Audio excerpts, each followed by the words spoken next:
Today we're going to be making an artisan bread. This recipe was given to me through a friend of mine at church, that every year her bread is sold at the auction for increasingly higher amounts of money at the auction as a fundraiser. And this year her one loaf of bread sold for $85. We're going to make it today and we're going to see how ours turns out. There's a couple things that I'm going to be doing slightly different than what the recipe says, just because I'm using what I have on hand. So SAF instant yeast is what the recipe recommends. I'm using a store brand instant fast rising dry yeast. The other thing is she uses a cast iron pot with a lid, not enameled cast iron. I will be using my enameled cast iron, and we'll see how it turns out. She did say that a friend of hers tried it a couple times, cooked it in that Dutch oven, and it didn't turn out both times. So I'm not quite sure if it's the Dutch oven. I've made sourdough bread in that Dutch oven many times, and it's come out just lovely. So I'm gonna be hopeful that this is gonna work out as well. So our recipe has 4 very basic ingredients. We're gonna add 7 cups of flour. I like an unbleached all-purpose flour. 3 teaspoons of salt. I like to use a pink Himalayan sea salt. If you have a white sea salt, whatever it is, ½ teaspoon of that instant yeast, and then 3½ cups of water. I have not warm, not cold water. It's like room temperature water. So we're going to start with the recipe says, mix the dry ingredients in a bowl, and then we're going to add the water, and we're going to mix it. So I'm going to have 7 scoops. So hopefully. So I know some people would say never scoop your flour, always, pour your flour into your measuring cup.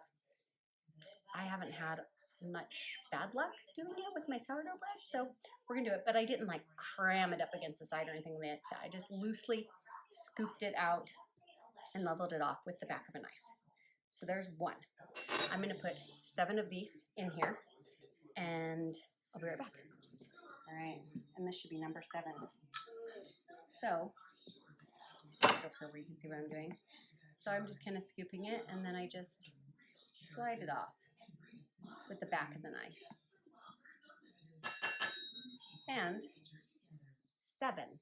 I say that out loud so that it helps me a little bit not lose track of how many I'm putting in there. So there we have 7 cups of unbleached all-purpose flour. And then I'm going to add 3 teaspoons of salt. So here's 1, 3. And one of the great things about this recipe is that you don't need a stand mixer. So you don't need to have some big $200 stand mixer sitting on your counter. You're just going to mix this with a spatula or a spoon scraper. Okay, so we have 3 teaspoons of salt. Now we're going to get 1 heaping teaspoon of the instant yeast. Now there is a difference between instant yeast and just yeast. So this is a fast rising instant yeast. So it says it heaping ½ teaspoon. So I'm going to call that heaping. Okay. So for now, I'm just going to use this spoon. I'm going to mix all these things together. It says mix dry ingredients, and then we're going to add that 3½ cups of room temperature water. It doesn't specifically say room temperature, warm or cold, so I'm going to go room temperature, because normally I would add yeast to a warm water for it to bubble up and activate, but it's not asking me to do that this time. So I'm just going to play it kind of safe. Don't want to do cold, don't want to put those little yeasties to sleep in there. So, okay, I think that that's probably pretty well mixed. Now this is going to be a 2-day process.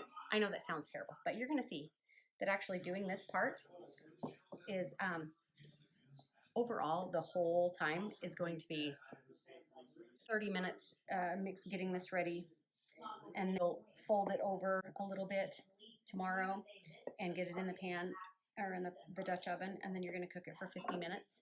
So hands-on this bread is going to be 40 minutes. Hands-on. 50 minutes cook time. So it's not going to take a huge amount of your time. Most of the time, it's just sitting there, rising, and just doing its thing. So, okay, I'm going to finish off the rest of this water in here. Now, my friend that the recipe originally came from, that makes it every year for the auction, said it's going to be a really sloppy, sticky dough. She said it's going to be something similar to cookie dough. So if you're used to bread dough being nice and smooth and dry, that's not what you're going to have here. You're going to have something, once it's totally mixed, that is more sticky and just kind of goopy. Does that make sense? Now, not like there shouldn't be any liquid, and all of the flour should be completely incorporated. And by that being just mixed in. Don't let anything dry be sitting at the bottom of the bowl. Just keep scraping the sides and scraping that bottom and mixing it into that ball of dough in the middle. So I'll show you. Can you kind of see that? Here. So I haven't gotten it totally off of the sides and off the bottom of the bowl yet. I'm still going to be working a little bit harder to do that. So I'm going to bring in another scraper here. So I am going to just keep scraping and mixing and kind of folding over and just trying to get all that dry. See that? Down in there. It's not much, but it's enough that it needs to be mixed in. So don't let that just sit there. Just keep mixing. Ooh, drop that whole jar of flour off the counter. That'd be bad. Okay. So we're almost there. I mean, if you need a little workout, here you go. So some of the main things about this bread is that it's not really, I want to say no knead bread, but it's not a bread that you have to sit there and just work and work and work for 5 or 10 minutes on the counter. You just don't have to do that. Tomorrow, once this rises overnight and we get ready to put it in the thing, we're going to dump it out onto a floured surface and we're going to kind of fold it into itself. You know, just like you're folding towels. Just grab a corner, fold it over. And you're going to be popping some of the air bubbles that are in it and shaping it into a ball at the same time. Okay, so you're just gonna be like grabbing it and fold it, grab it and fold it, grab it, fold it, grab it, fold it. Does that make sense? So it's not really kneading and it's not a big long process. So I'm told. This is my first time making this particular bread. Not my first time making bread because I have made sourdough bread.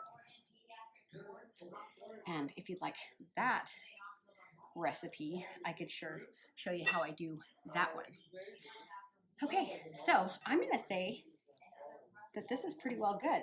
I was making some stuffing earlier today for Thanksgiving, and every year when I'm making this stuffing, I think about this gal that years ago, when I was in my late 20s, taught me how to make homemade stuffing, and I thought, this is so cool. And so every year I make that stuffing if I have the ability to, and every year I think about her and her family, and it just makes me really happy. And so every year I send them a picture of all my bread that I'm trying to dry out, and just send my love to them and just tell them, you know, I'm thinking about them and I'm grateful that she taught me a skill, because that skill has not only carried with me over all these years, it's given me just a really great time to sit and reflect on time in the past, people in my past that I've met and that they've made an impact on me. It may sound really like sappy and all that, but I don't know. Food is a love language. And by all means, I am not a cook, a chef, a pro anything. I am literally learning all of these skills myself. So we are doing trial and error. We're going to make this stuff up together. We're going to see together if it turns out or if it doesn't. And then I hope that you will use this information to go and make your own bread and your own whatever it is, because it's very rewarding being able to know that if I have just, 4 things, if I have salt, if I have yeast, water, and flour, I can make all sorts of stuff. At the prices at the grocery store right now, that's really important. You know, it used to be that you could pick up a loaf of bread for 50 cents. To get a white bread, now you're lucky if it's $1.25, but usually it's about $2.50, I would say, maybe $1.80 sometimes, but it adds up. And this is just so much better. It's just so much yummier. Okay, so what we're gonna do is, I have this mixed. Do you see that? There is nothing left to mix in at the bottom of that bowl. It is all mixed up. I'm gonna cover this with saran wrap, and I'm gonna set it in the kitchen where it's nice and warm. I'm gonna set it here for 12 to 18 hours, okay? So I'm gonna come back to it tomorrow. So anytime after I wake up in the morning, I can start playing with this. If you're afraid that your bowl might be a little bit too small and that it may come up and touch that saran wrap or the plastic wrap, then go ahead and spray the underside of that plastic wrap with a light spray of some cooking oil, and then put it on there, and it'll be easier to peel it off in the morning if it does rise up that far. But yeah, and then we're gonna bake it in the Dutch oven. I myself like to put a little parchment paper at the bottom of my Dutch oven and then put the dough in there after I do that folding. And then I like to score the top of it. So I take a knife. Some people may use a razor blade, like a straight blade or something like that, and do it, but I usually have a knife, so that's what I use, like a paring knife. And one other trick that I have learned was that sometimes if you have a pot or a Dutch oven that tends to burn the bottom of your bread, if you take a little cornmeal, or if you don't have any cornmeal, and you take some dried corn like you might have for popcorn or something, you can grind that up in a coffee grinder. Basically, you just want some like rough corn meal, whether it's just DIY'd or not. Throw it in the bottom of that Dutch oven, then put the parchment paper on top, and it gives kind of an air gap, you know, and helps you to not have that crusty bottom compared, and it cooks it a lot more evenly. So this is what we're gonna do, and by the time we're done cooking this, we're gonna thump it on the top, and it's gonna have like this wonderful thumping sound, is what Carrie says, and it should be good to go. So I'm gonna go cover this in saran wrap, and I'll be right back. Here is my saran wrap.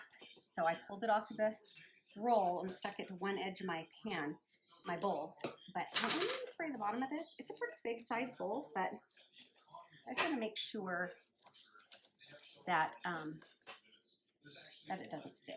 So I'm going to pull it back so it doesn't drip into here, and just kind of rub it around. Does that make sense? And then get my edges covered. Make sure that it's good and sealed. Otherwise, as this sits and rises, anywhere where the air touches that dough, it's going to get a little bit crusty and hard, and it's just not good. It's not fun. So make sure you got all the edges covered. And there is my bowl of dough. It's 8 o'clock at night. So that means it's been sitting here for a few hours. All those bubbles, those little bubbles in there, tells me that the yeast is doing its job. And it is rising up right here. So, hi guys. And it was down all the way to here. So it's working. In the morning we'll see what it looks like. All right, it's the next day. And our bread has risen now for 15, 16 hours. And the recipe had said to let it rise for 12 to 18, so I think we're good. Now I've moved it around a couple times, and every time I move it, it gets a little bit more deflated. But as you can see how much further up the bowl it is. See all those bubbles in there? Oops. Darn it. See all those little bubbles in there? That is the yeast doing its job. So what we're gonna do now is I have a clean surface here, and I'm going to flour it and spread that around. Scrape onto lightly floured surface and shape. Let me try this. We'll see. I can't find a spatula. Okay, and it never did touch the top of my foil or my plastic wrap. All right, so we're gonna take this, we're gonna dump it out. So let's see here. So I'm gonna scrape this. Oh my. All right, I'm I'm a bowl scraper. Are you guys bowl scrapers? There's a certain TV personality. It's a cook, and she cooks all sorts of really yummy stuff, but she doesn't scrape her bowls, and it drives me nuts. I'm like, scrape that bowl, scrape that bowl. Does that drive anybody else nuts when you're watching cooks on TV? You're just like, just run just one little time around the bowl. Anyway, I don't know in real life if they actually scrape bowls and just don't do it for the sake of TV. I don't know. But anyway, I was just putting a little bit of flour on my hands there and then just letting the rest of it just kind of fall onto the dough. I don't want to add too much because the whole point of this is that it still be a pretty sticky dough. So do you see how I'm just kind of pulling the corners and folding it over? Pulling that corner. And in the process of pulling the corners, what you're doing is you're popping some of the bubbles in there. You're working the dough just a little bit, but according to the gal that gave me the thing, says that you don't really need to work it, but mainly you're shaping it. Shaping it into a round little ball. So, she didn't say you had to do this very much, so I'm not going to do it a whole lot. Do you see? See, I'm just like taking it and folding it, and I'm pulling and folding, pulling and folding, folding, pull it and fold it. It's like that. Okay, so it's still really sticky. It's really sticking to this counter. Now, this is a trick that I learned for my sourdough bread when I make it, to get it that round and to kind of pull that top nice and tight, because I am going to be, oh my goodness, I'm going to be stuck to this dough forever. I'm going to be scoring the top of this bread, which the recipe doesn't specifically say, but the gal that gave the recipe said that she used to not score it and then she started scoring it, and she likes that better. So I don't know exactly the reason why we score things. Oh my goodness, do you see this? Do you see how sticky that is? Like that is, it's how it's supposed to be, but it's kind of hard to work with, you know what I mean? I'm gonna put a little bit more flour on the surface here just so that once I get it kind of shaped, that it won't stick too much to the counter. But, all right. So if you have one of those, what do they call those, bench knives? The big scrapers like what they have at Subway and Blimpie and all those places that scrape all the stuff off the counter. If you have one of those, it's like, you know, that light, it's like metal or wood or whatever. I think it's called a bench knife. Anyway, if you have one of those, it will help get your bread off the counter a little bit better. Okay, so here we go. All right, I'm gonna call that good, and it's kind of sort of shaped, and I really didn't get it rolled. I'm gonna wait until I actually plop it in the pan to drag it on the counter and try to tighten up that top. I do this in a cold oven, meaning don't preheat the oven. Now, that is contrary to what I would do with sourdough bread. With sourdough bread, I would preheat the oven with this pan, with this Dutch oven in the oven, so that I'm putting the bread into a hot Dutch oven and a hot oven. But she says not to. So let's see, it says place in a greased 5-quart cast iron Dutch oven and cover with lid. So I don't have the old timey, just regular cast iron to oil up and put in there. So what I'm gonna do is I'm using my enameled one. We'll see if it turns out the same, and I'm using parchment paper. And like I mentioned earlier, if you're afraid of things burning, or if you're noticing the bottom burning, then put some cornmeal down here in the bottom and then place the parchment paper in there. Okay. Says put in cold oven, turn temp to 450 or 425 if it's convection, and then bake for 50 minutes or until it's slightly browned and thumps. Now, she says that the reason why she does it like that, the cold oven, is because she doesn't like really crunchy, crusty top of the bread. So I guess if you prefer that, then maybe you could try doing like what I would do with the sourdough, and that is going in with a hot oven and a hot pan and cooking it for a good 30 minutes with the lid on, and then take the lid off for the remainder and see if that gets you the desired crust that you like. Oh my gosh, this is so hard to get off. Look at this. Oh my goodness. There's no way that I'm gonna be able to get this rolled, formed, tightened, and lifted into this pan. It's just not gonna keep its little shape. So, okay, here we go. Oh my gosh, I don't know if I'm putting too much flour in here or what, but we'll find out. Okay, I'm gonna try. Here we go. See, I'm just tucking it in, like, just tucking it in. And then I'm just gonna plop it in there. Oh my goodness. It did not hold any shape at all. Can you see in there? So there it is. It's on the parchment paper. It's sitting right there. I'm not sure if I'm gonna be able to score it because I couldn't get the top very tight, but like I would on a sourdough bread. But we're gonna try it. Maybe. Okay, can you see what I'm doing? So basically, I'm just cutting just a little line right across the top. If I had a better knife, sharper knife. And then that'll help the bread to expand. Normally, I like to do like across, but this is clearly not the knife. Well, there it is.